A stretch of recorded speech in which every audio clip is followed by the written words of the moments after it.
after you say your name, hago una pequeña introducción del día de hoy, de con quiénes estamos. O sea, yo voy a decir más o menos quiénes son ustedes, lo poquito que dice aquí, y después ustedes lo alargan. Ok.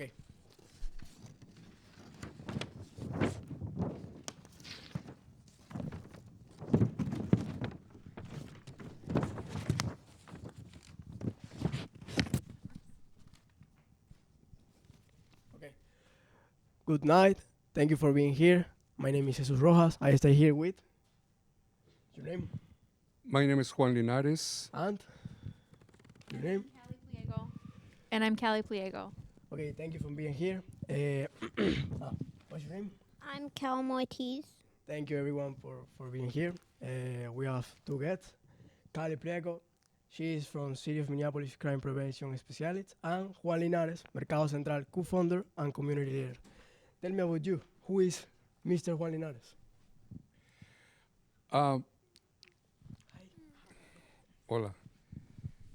Mi nombre es Juan Linares y soy originario de la Ciudad de México. He vivido en este país por casi 40 años. Soy un organizador comunitario y he trabajado en comunidades latinas desde 1991. Okay, sounds good. Thank you for being here. Callie Pliego. Okay. Thank you for having me. My name is Callie Pliego. I'm a crime prevention specialist with the City of Minneapolis and the Police Department. I'm a civilian member of the police department. That means I don't wear a uniform or carry a weapon. I look like this every day at work. I also will just say that I am a founder of a nonprofit organization that serves youth, and so I'm really happy to be here today with youth and seeing you guys shine. That organization is called Ministerio Cristiano Se Luz, Be Light Ministries. And finally, I have worked for over a decade in immigration reform advocacy. So that's me. Okay, welcome. Thank you for being here. Thank you. And we stay with Steph Serrato, right? Yes. Hi. Welcome. I'm Steph Serrato. I work at a local nonprofit, and I've been working in nonprofits since I was 18, just working with youth since then as well. I'm originally from Texas and moved to Wisconsin, and I've been living here for the past couple years, and I've loved the community and the work I've been able to do here, so that is why I'm in Minneapolis. Okay, welcome. I love your energy. Thank you. Speak Spanish. Sí, hablo Good, right? español. Okay, Sí. perfecto. Para comenzar, quería hacer una pequeña pregunta al señor Juan Linares about, ¿cómo piensa usted que el Mercado Central ha ayudado o ha podido de cierta forma ayudar a las personas latinas que vienen llegando al Estado? ¿Y cómo se siente usted de ser el cofundador de todo esto? Gracias. Bueno, para mí ha sido un honor el haber trabajado con la comunidad latina, especialmente con la comunidad inmigrante.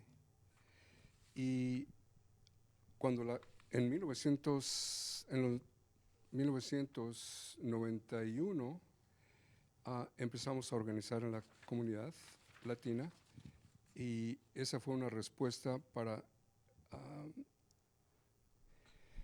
la influencia que tuvo esa década de comunidades latinas viniendo desde México hasta todo el sur del continente, porque tenemos latinos que han emigrado aquí, y la razón por la que vienen son razones económicas.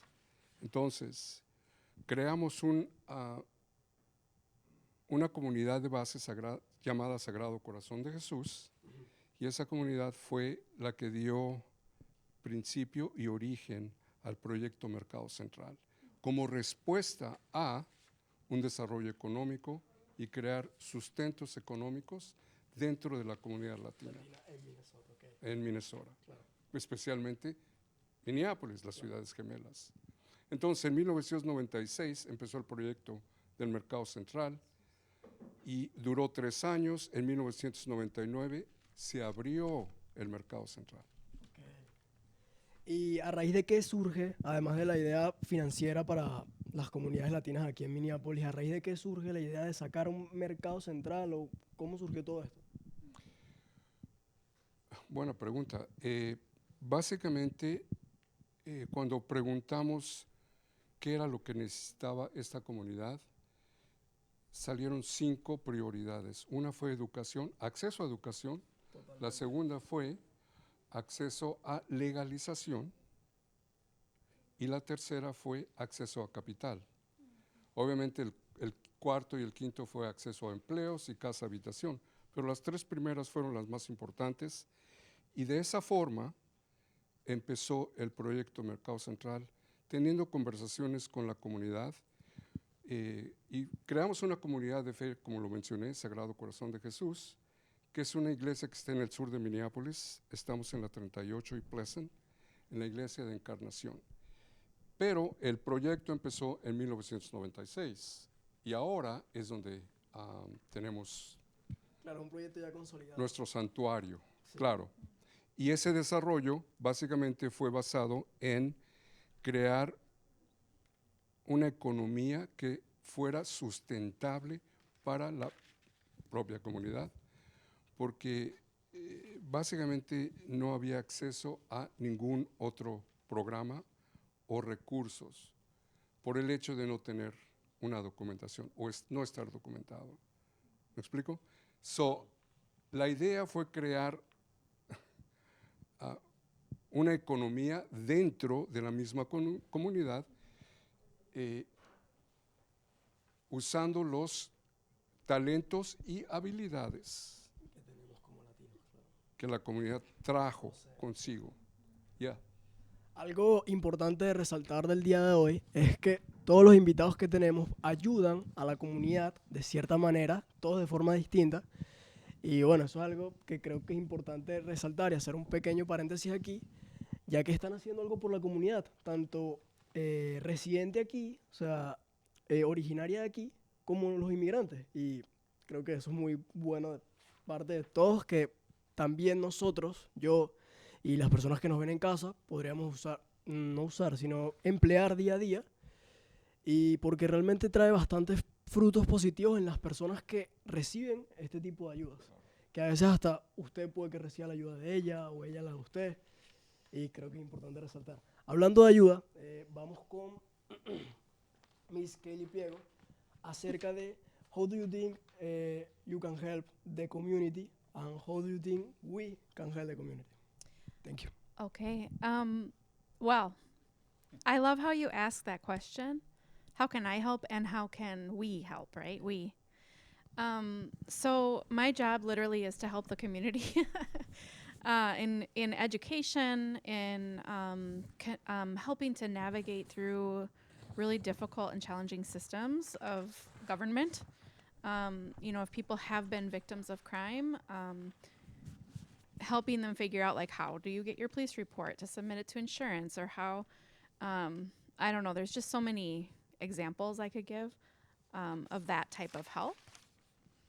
There's also, and Steph, I need to talk to you about this later, another time, but organizing sessions to educate the public on how they can protect themselves and their property so that they are not victims of crime. A lot of the focus of my work is on crime, what they call crime of opportunity. And so not to victim blame, but to recognize that anybody who is like the person that wants to do a crime to another person, that person has a plan. And so realizing that, what my goal is to educate everybody else to also have a plan, to think ahead, make sure that you are, aware of how you present yourself and what your posture is as you're in the neighborhood walking around, and take away those opportunities. And then I'll just finish with this. Something that I always say when I'm talking out in the community with people, and some people really don't like it that I say this, but I'm convicted, so I'll keep on saying it, is I ask them 2 things. I want them to tell me what they need, and then I want them to tell me what they're willing to do. Because here's why. it's about your mentality. And if a person sort of has this posture, waiting around for help to come, they're dependent on other people, right? I do believe as a community we are all interdependent on each other, but that means it's not just there are people that those are the people who help, and then there's the people who receive. No, we all help and we all receive. And so I like to get people into the mentality of like, what can I offer, as well as what do I need to receive from others. Ok, no, totalmente de acuerdo con usted. Bienvenido una vez más. Wanna say something? We have a third judge joining us. I mean host. So welcome in our third host. Dale, welcome in. And introduce yourself.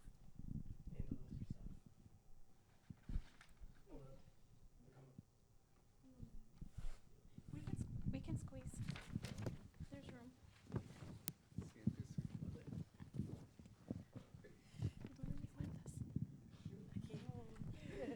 Welcome, Dale, introduce yourself. Hi, my name is Ureli. Share the other host. Okay, now Mucho gusto. we start with Steph Serrato. Tell me, how you can help the community. What does compassion mean to you, and how you think it impact your life or community? Thank you. Compassion is it's a beautiful topic to talk about, but it's also, I think, a hard topic to talk about because it looks different for everybody. So compassion to me means caring about myself and also caring about others. Because if I don't take care of myself, I can't help others. And so having compassion for people really means that, like, we all are caring about what's happening in the world and also caring about what's happening around ourselves. And so how I've seen it impact my life and my community has really been that if you don't have compassion for others and you don't really have that drive to want to help people, it's really evident in the work that you're doing. You can really see it in the people that lead organizations or organize people. If they're really leading in self-interest and they're not actually caring about the work that they're doing and caring about the people around them and why we're doing this kind of work, then they don't have compassion. And the work that they're doing is so hollow and so empty. And so that kind of compassion that I've seen in my life has really come through in the people that have helped me and the organizations that have helped me, the community that I've made, whether it be I skate. I do roller derby. So whether it be in the compassion that I see in the people that I skate with there or the compassion that I see in the other organizations that I work with, people caring and asking you if you need help and asking what they can do for you or what they can do for themselves that can benefit you. That has really driven the kind of work that I do in my day-to-day, and really made it so that I can see the kind of growth for myself in the work that I'm doing that can also help others. Claro, thank you. Justamente te nombraba la palabra compasión, ya que, como bien lo dijiste, es una palabra muy extensa, en todos los sentidos, que puede tener un significado diferente para todos. Y bueno, respondiste de la mejor manera, muchas gracias. Continuamos un poquito acerca de, como comenté hace rato, cada uno tiene una historia de ayuda de distinta manera. Entonces quisiera saber la opinión de cada uno acerca de cómo creen o qué fue los que los motivó a ayudar a la comunidad o a como dedicar su vida o su día a día, bien dicho, a tratar de ayudar a los demás o de servir a, en este caso, a la comunidad de Minneapolis y Minnesota. Thank you.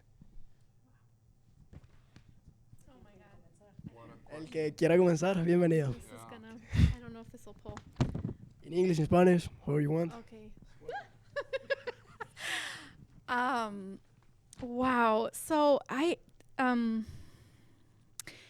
this question takes me way back to when I was a kid, a youth. I participated in a church camp. Um, and at that church camp, I'm going to use some church language for a second. I learned to serve Jesus by serving others. And that was from age 12 to age, I don't know, 25, and then beyond. The organization that I mentioned that I founded in Guatemala, it was based on that concept. And so I'll just tell a short story. I went to college at Augsburg. Back then it was Augsburg College in South Minneapolis. Now it's called Augsburg University. And when I was a college student, I did my shopping at Target on Lake Street. And which is really funny because it's like my life is full circle. Now my work area includes almost Target and Lake Street. But I was standing in line to purchase whatever things one day, back then, early 2000s.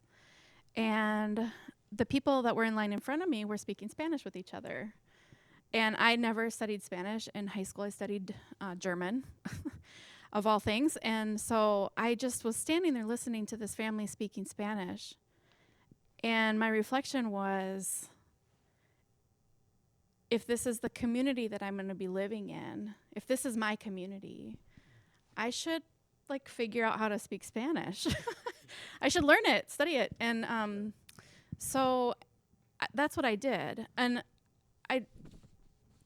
there's some humility in sharing this story because when I took a Spanish class, what I didn't know was going to happen, I think that the foundation for that desire was based in compassion, wanting to belong and participate in community fully, right?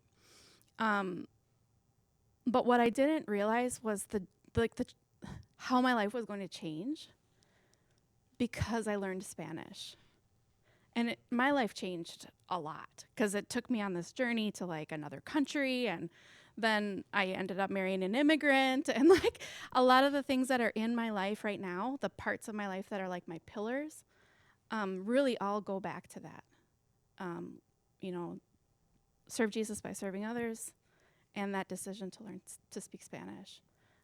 So, yeah, compassion has formed my life. It's formed everything about how I live my life today. Increíble, muchas gracias.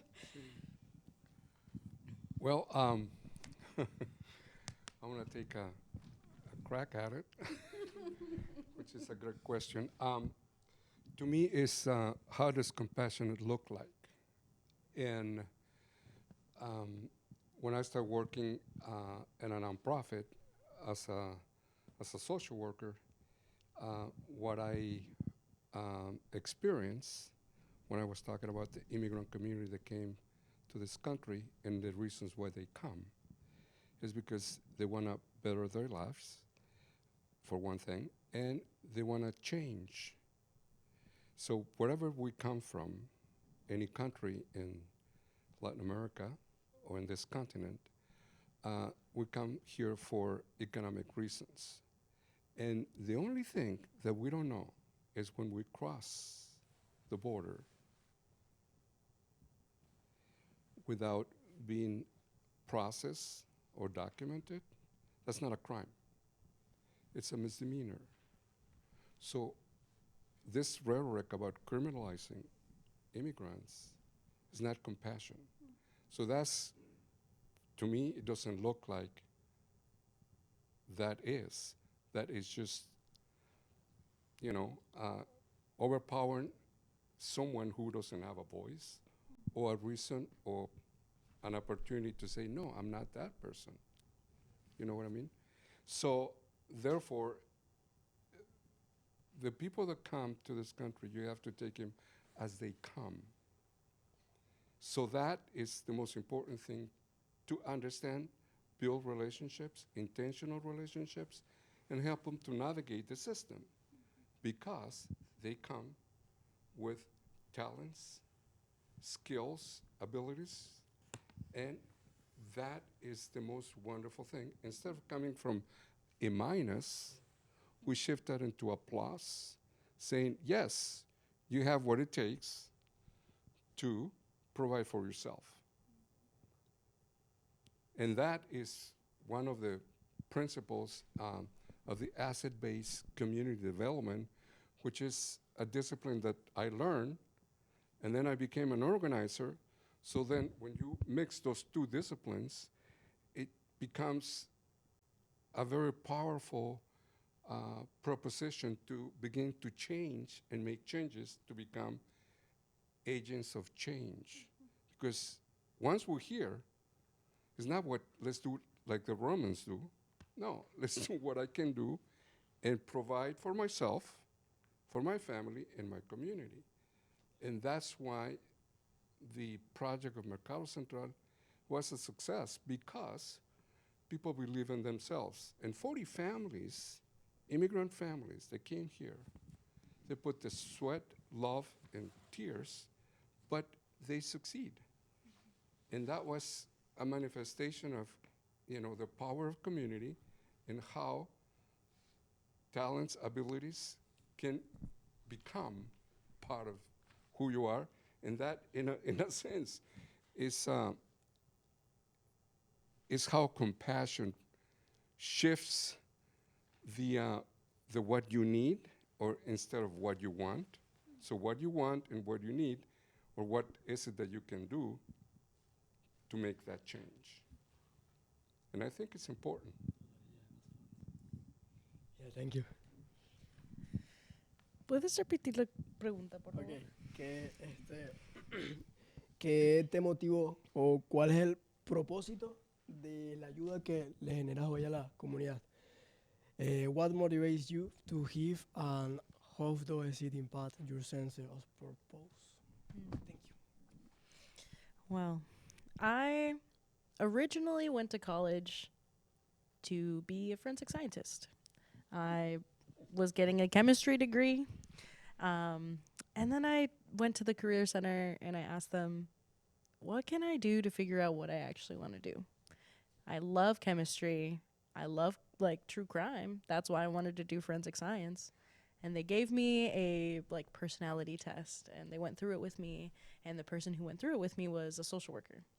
And she told me, it really looks like you like social work based off of your answers. So I switched my major. So I got a social work degree for my undergrad degree, and realized that I really liked working with people. I started volunteering with a organization in Milwaukee where I was doing my undergrad and working with kids. And working with kids made me really happy. And I found that it made me feel really good to work with them. And then I volunteered at a clothing closet. And then I worked as a crisis stabilization worker. And always working with kids, and always working in communities with people that looked like me. And I found that working with people that looked like me made me feel better about the work that I was doing. We can't always fix everything for everybody. And especially in what I learned in social work, there's different levels of the kind of work that you can do. There's the individual work, there's the meso work, and there's the macro work. And eventually I got really tired out of working with just individuals because I couldn't fix everything. And it made me really, really sad to not be able to fix everything. So eventually I found that I really liked doing the macro side of social work, which is laws, legislation, working in that higher level, trying to fix things. And so I got my degree in public policy, and I came here. Well, here is where I got my degree in public policy. And I started working at Banyan, I started working at where I work, and I found that working with kids was something that really made me feel most fulfilled. And I do ideally want to work with kids. Right now I work with community in a place that also serves kids. So I get to fill my need of working with community and working with kids as well, really seeing them every day. But that is what drives the kind of work that I do, is getting to see myself in the people that I'm serving, or seeing my family in the people that I'm serving. Because I haven't always gotten to see my family. I haven't always gotten to see people that look like me getting the things that they need. And that is specifically what drives what I do in my day-to-day. Okay, what do you think is your personal goal day by day working with the community or kids? Ooh. My personal goal working with them every day is making sure that the negative things that happened to me when I was a kid or the things that I didn't get, I want them to get. You know, just like a parent giving their kid everything that they didn't get to have as a kid. That's what I want for them, is to not have to struggle, to not have to meet these roadblocks, to be able to succeed in more ways than one. Okay, bueno, gracias a los tres por sus respuestas. Now, I want to share with us, with community seeing home, a little video about Centro Guadalupano. That's the last summer. We in here, she too. Okay, thank you.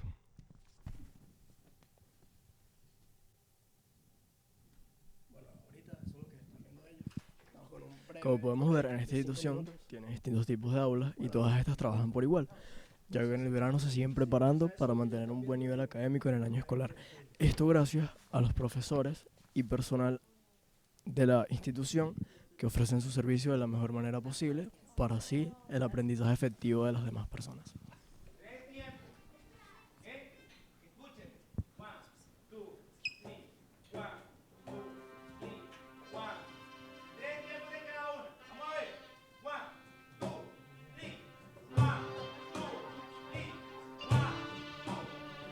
Hola, mi nombre es Jesús Rojas y estamos aquí en el Centro Guadalupano con Ibrahim Moreno.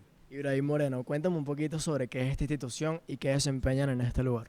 El Centro Guadalupano es un centro que tiene alrededor de unos 20 años sirviendo a la comunidad de Minneapolis. En este caso tenemos un programa de campamento de verano para niños entre segundo a sexto grado para hacer actividades divertidas en este verano, de artes, de música, y tenemos también una clase nueva este año del periodismo juvenil para nuestros niños, y hemos estado aquí por, como dije, hace alrededor de 20 años. Hola, buenos días, mi nombre es Jesús Rojas y aquí estamos presentes con... ¿Cuál es tu nombre? Gabriel José Gallardo Gabarete, Gabriel José Gallardo Gabarete. Cuéntame, ¿de dónde eres, José? de Estados Unidos, en Illinois, Y cuéntame, ¿te gusta algún deporte, el fútbol, algo? en béisbol. El béisbol. ¿Juegas béisbol aquí en Estados Unidos? Sí. ¿Eres bueno? Sí. Muéstrame cómo se bate ahí. Eso. Bueno, muchísimas gracias. Chocolate.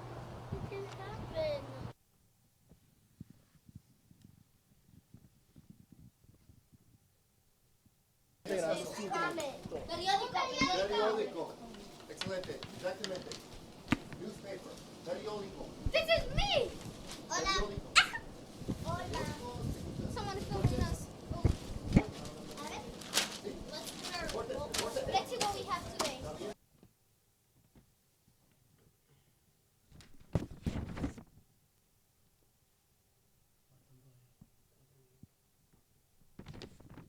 Hi, good afternoon. My name is Jesus Rojas. I stay here in Centro Guadalupano with Jim Ryan. Jim Ryan. Tell me about you. Who are you? Who are you in this institution? Right now I'm just a volunteer. They have an after-school music program and a summer camp where music is a big part of what we do and what we help kids with. And I am somewhat of a musician myself, so I have enough to help out with the kids, and hopefully it's an enjoyable experience for them. ¿Alguien que está en televisión? Ya.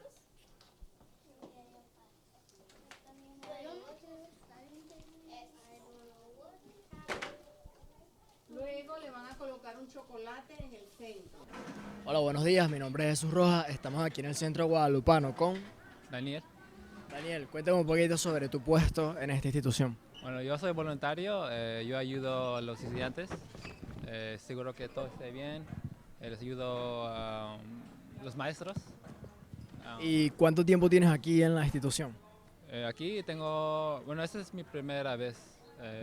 Soy voluntario aquí, es el tercer día hoy.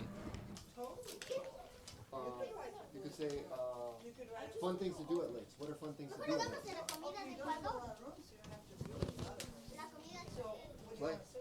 Play in the sand, play in the water. You could do fun things to do at lakes. That could be a story. Fun things to do at lakes. All right? Hi, my name is Jesus Rojas. Good afternoon. I stay here with Rebecca Welty. Rebecca Welty. Tell me about with you. You are. I am the literacy coordinator for Centro Guadalupano. What is Centro Guadalupano? We're a foundation. We help immigrants on their journey to getting used to the United States. My job is to teach mostly adults English. Pasados les gustaba mucho como ofrendas para recordarnos a ellos también. A ver, niños, pongan atención. Silencio, por favor. Ahora, México es un país católico.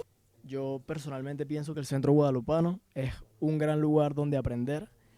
Y bueno, lo más importante que me he podido dar cuenta hoy es que tiene las puertas abiertas para todo el mundo, para todas las edades. Cuéntanos un poco sobre eso. Yes, I think something we're very proud of is that welcoming aspect, and I'm glad you feel it. We want everyone to feel that when they come through our doors. It's probably most obvious in our adult programming because we're located in a Catholic church, but we have students from Somalia, from Ethiopia, from other religions, from other completely different countries and cultures coming to join us. And they feel welcome. They become part of a community here. They get to know their Latino neighbors. Sometimes they try to learn a little Spanish, and our Latino students try to learn a little Somali. And that's just part of what we try to do is make sure everyone feels welcome.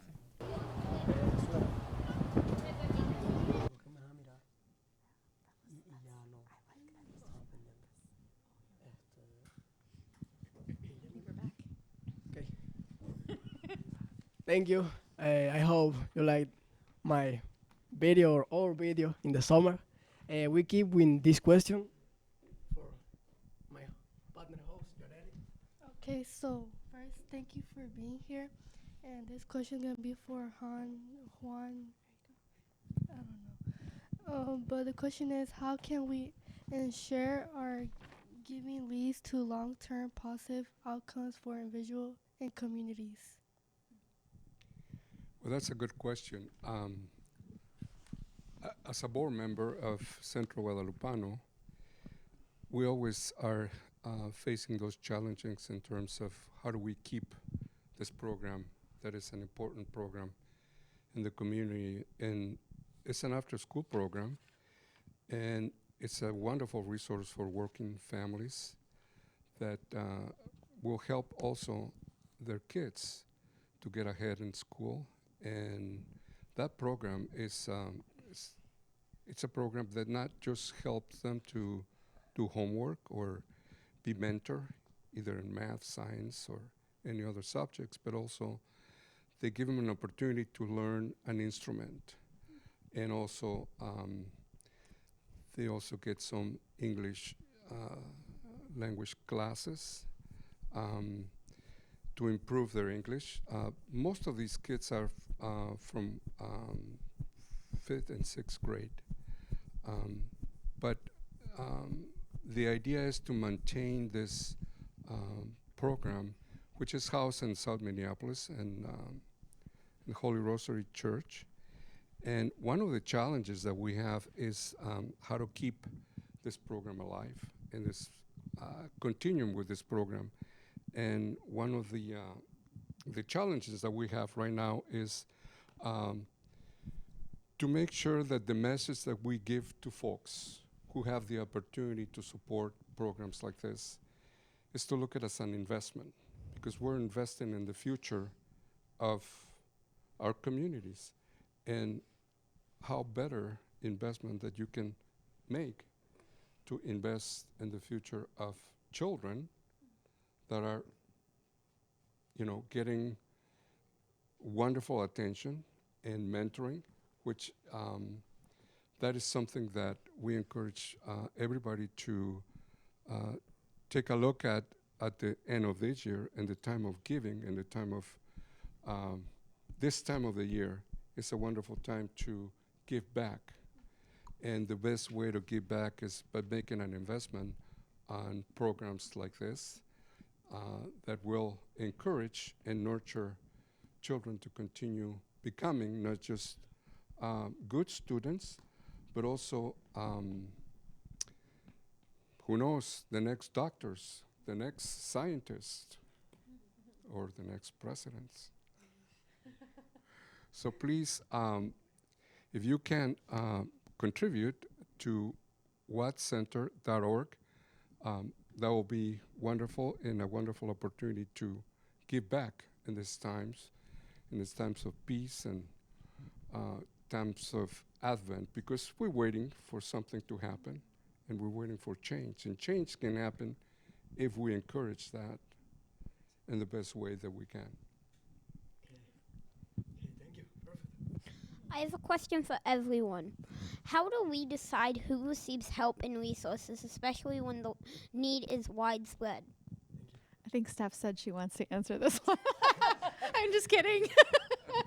I'll take it. That's a really, really hard question. I think really for me, I'll just speak for myself, what it comes down to is being aware of what my values are, right? And acting on those values. So, modeling that to everyone around me. Not because it's a show, but being aware that people watch what we all do, right? And so in daily interactions and choices that I make, like that guide my life, just really almost being missional. Organizations have a mission statement, right?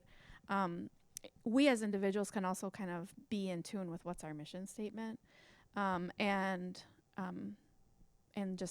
live that way with integrity.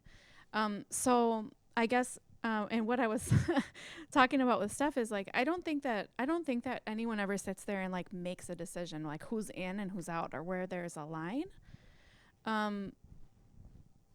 There's a lot that depends on just what's going on in the overarching circumstances of every interaction you have with people. And another part of the answer to that question for me is, at one point in my life, I had to make a decision about my career. And you talked about this with social work, and it was a decision that I made that I do want to have a job that helps people. And what I was able to find is inside of a government system, which is a little funny, but I found a way to plug into something where I'm available. My job is to be available to help people in the community, and that's important to me. So that's why I do what I do. Thank you. Thank you. Okay. This is also a really hard question. When trying to figure out what I wanted to say about this, it really made me think, about those testing your morality questions. There's one person that needs help that their family needs help, and then it's just one person needs help. How do you pick between a group of people and one, or whatever the circumstances may be? And it's always going to be complicated. There's so many different factors. Is it just that this person's hungry? Is it that this person's hurt and hungry? Is it that this person needs this? Is it that this person needs that? But at the root of it all, it's just that we're trying to figure out what we can do with what we have.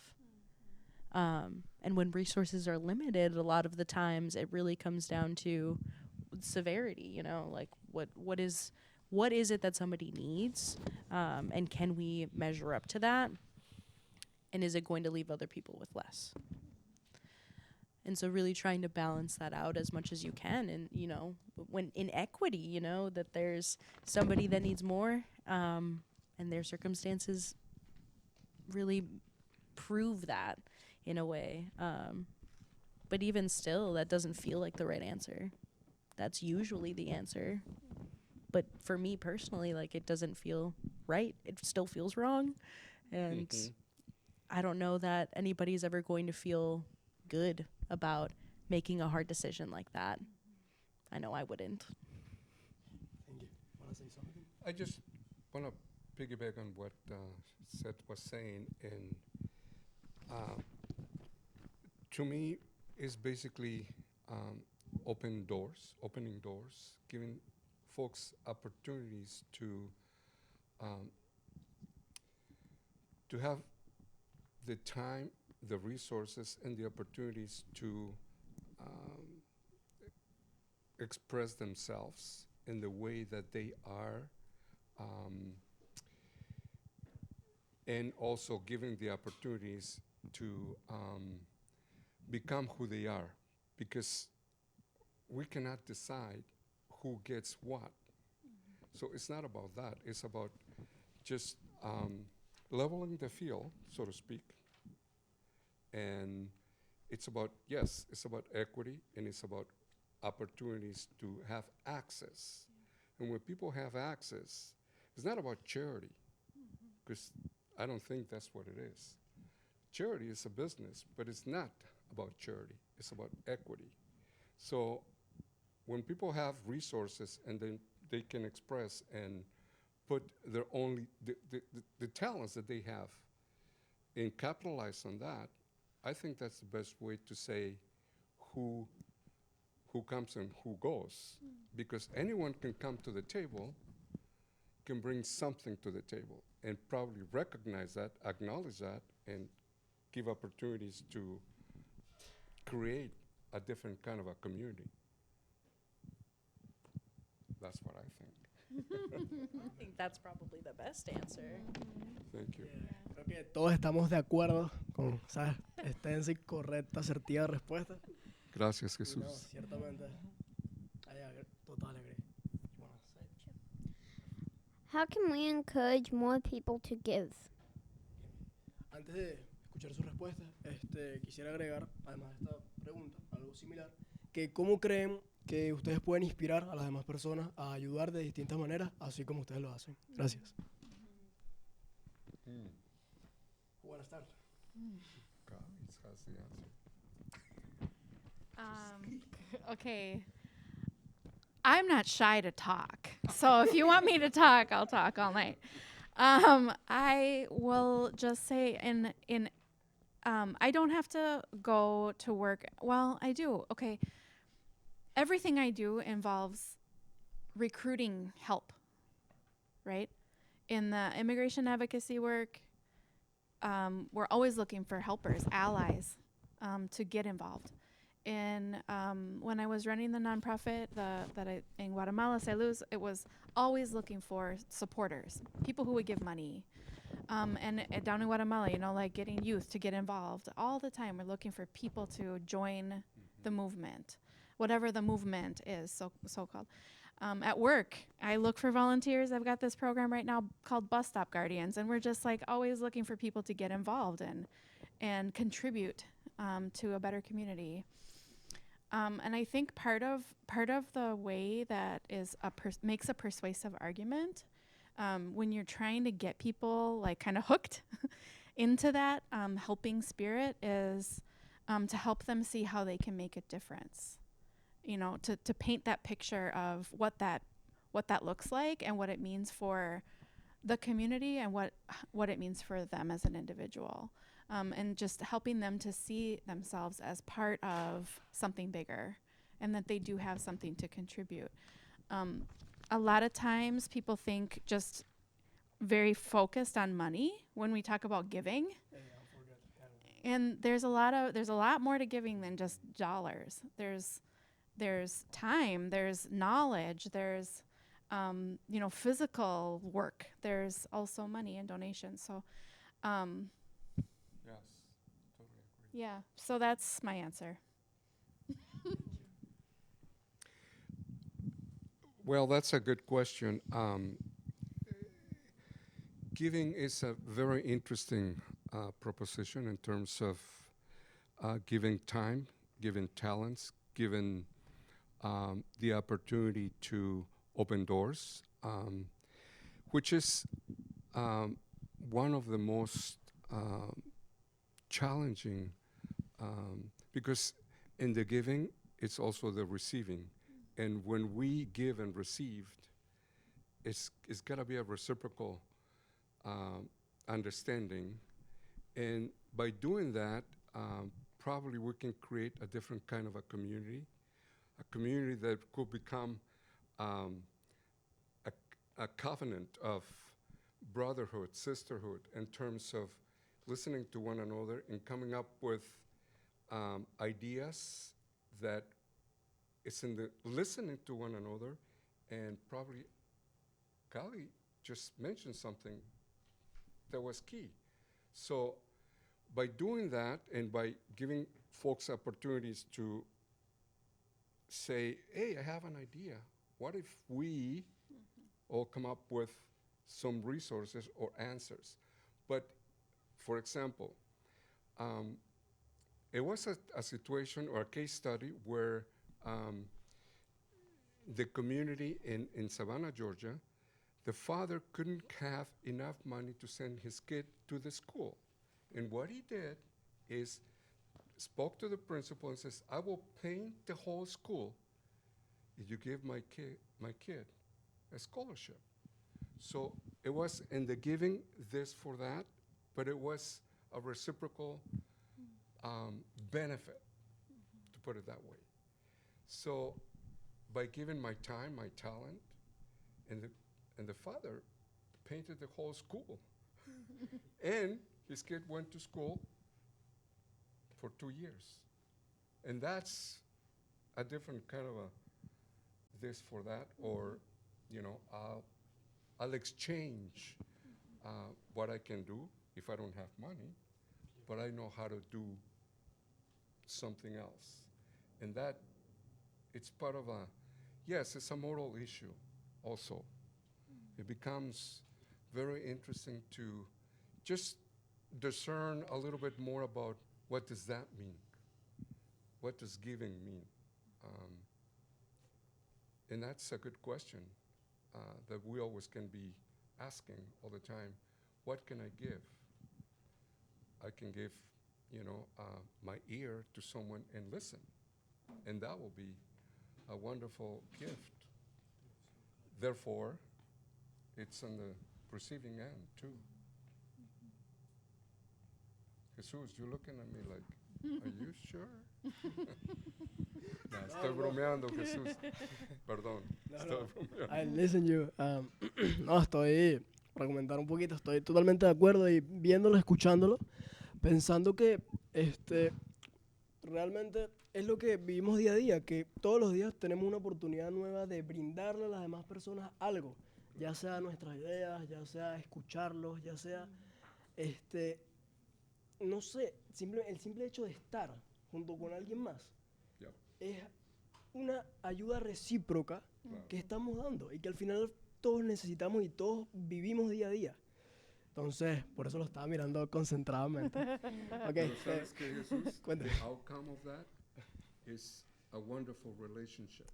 Yeah, total. And that is what it means to give, because when you build relationships, which is the other underscore of this question, is building relationships, but meaningful relationships in terms of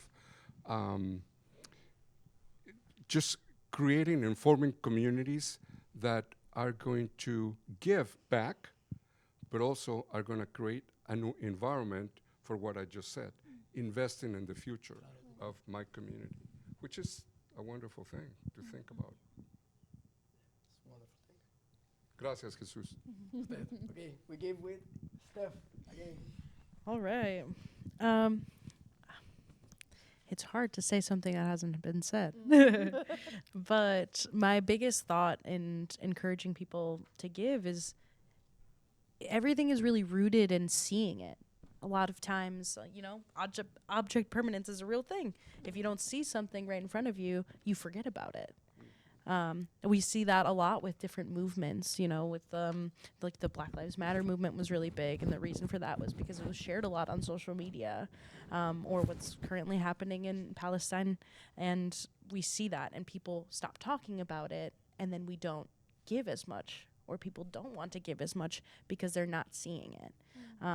And a lot of times, too, getting people involved in share it on social media or see it in your social media feed, that is what gives people, like, the want to give. Just like this, we're talking about issues right now that happen in the community, or we're talking about Mercado Central, we're talking about just the Phillips neighborhood in itself where there's issues happening, where we're seeing a bunch of encampments being burned down. There's so much happening, but if we don't talk about it and we don't see it, just like this journalism right here, like, it's not going to happen. People aren't going to want to give. People aren't going to be encouraged to do that.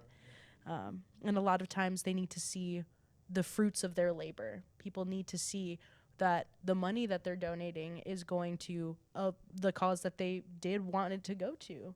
They want to be able to see what those dollars are being spent on, or they want to be able to physically see my volunteer hours or my manual labor, my power, my people power is going to this specific event, or it's going to this card that I'm making to like a family, and they're going to be able to see it, or maybe I want to see them open it.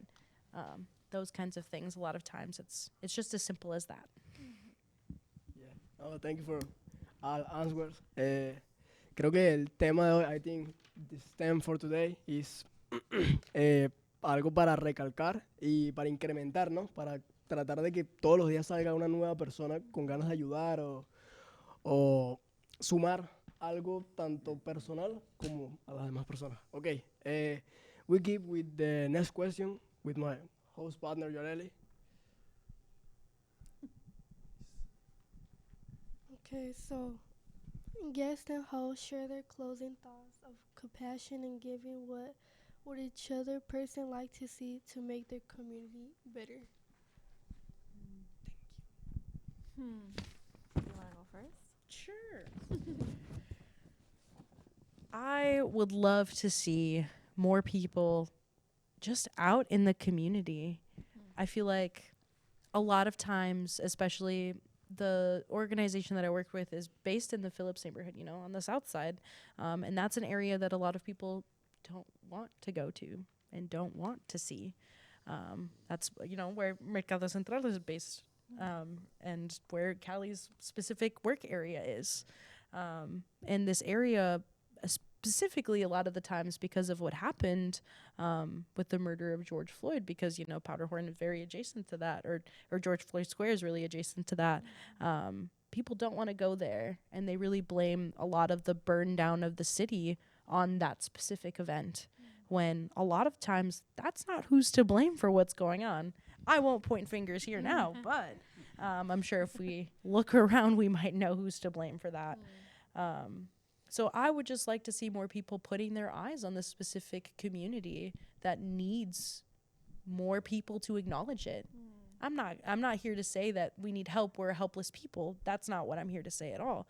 Because the people that I see every day are strong-willed people, and they put their own blood, sweat, and tears back into their own community, because that's what they want to see. And that's what I want other people to see too. So that what I want for my community is just for people to show their care, show their interest in different ways, in more ways than one ideally, and putting their eyes on this space, on going to these shops, these restaurants, these stores. Putting a better name to what we do actually see in our community. Goodness, make me cry. That I agree.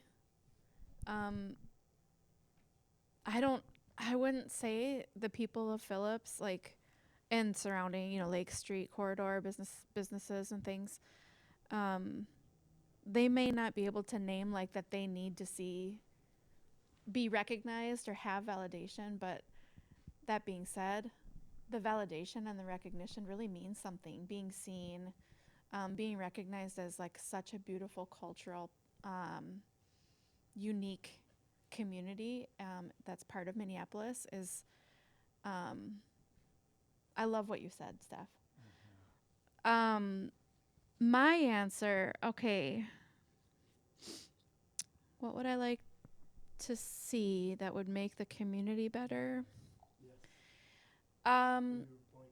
Yeah, I think people in the community, I feel like, are really tired, worn out. And I say that for multiple things. Phillips certainly, you know, the community in South Minneapolis, it's been a long several years with lots of stressors. And so people, I think, in general, there's a sense of like just being tired. In the immigration movement, I'm sure everyone can imagine how stressed out people are right now. I think I was just at an immigrant conference this week, actually. I got home on Tuesday. And one of the really strong takeaways from that was we can't lose our joy. As soon as we stop having joy, we've been defeated. And so I guess that's my encouragement. I think that's encouragement for youth. That's encouragement for the community, for people who have a lot of fear and anxiety right now because of like politics, is that we have to be like convicted about staying joyful. And that it's a discipline, it takes work. But that I think we are strong enough. I think we're strong enough as a people, as a community to engage in that, so. I just want to, it remind me of an initiative that I was working a couple years ago, well, more than that. But this model is called the CCI, Comprehensive Community Initiative. And it remind me of what would each person, what would we like to see and how we like to see changes in the community. And this comprehensive community initiative is about creating an opportunity for everybody to come to the table. And in that way, each single community can take responsibility for creating like what we call home meetings. I can host a meeting in my community and talk about the issues that concerns us, right? So in a comprehensive way, but also it's not about geographics. It's not about the geography. It's neighborhoods, and it's the entire city, the entire cities that could come and bring wonderful ideas. And small groups is where, you know, things happen. And when you build more relationships, more meaningful relationships, and then we can come together and begin to make a list of what do I see in Phillips, Powderhorn, Central, and all these neighborhoods, because the result and the outcomes are going to be probably changes that we will encourage our public functionaries to take a look at and to listen to, because in a way, I just heard the budget of the city, and we weren't invited to that meeting. Wouldn't that be great if we all can be invited to say something about how money can be spent? And that's what I mean, the Community Comprehensive Initiative. It's by engaging in the decision-making process community members that it's not that we have the solution, but we have some answers. We have good ideas. También. Muchas ideas. Increíblemente. Dicho todo eso, hoy I think this a chapter with muchas enseñanzas, ideas diferentes, pero todas every día with the same goal or same purpose, que es aportar un granito de arena para apoyar y mejorar la comunidad día a día. Y lo recalcamos al comienzo del episodio, ya que lo escuchaba hablar a cada uno de ustedes, y la conclusión que me dejaban era esa, que todos apoyan a la comunidad de una manera diferente, y vuelvo a recalcarlo, creo que es lo más importante del día de hoy y lo que nos deja este episodio como tal. Nuevamente, thank you for being here. Espero se hayan sentido bien cómodos con este episodio. Creo que son unos invitados muy buenos, especiales. Entonces, nada, thank you for being here. Gracias a ti, Jesús. Gracias. Gracias. Muchas gracias. Bueno, con esto nos despedimos. Thank you. Bye. Thank you. Thank you. Jesús, bien, gracias. Qué bueno, gracias a Buena ustedes. experiencia.